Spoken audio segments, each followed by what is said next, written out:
والتين والزيتون وطور سينين وهذا البلد الأمين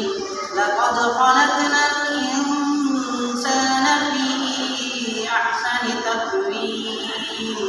ثم رددناه أسفل سافلين إلا الذين آمنوا وعملوا الصالحات فلهم أجر غير ممنون فما يكذبك بعد بالدين أليس الله بأحكم الحاكمين.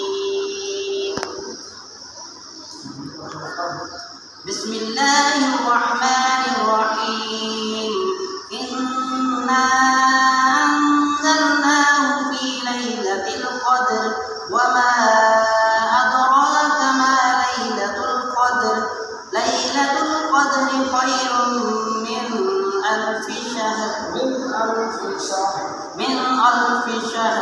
تنزل الملائكة والروح فيها بإذن ربهم من كل أمر سلام هي حتى مطلع الفجر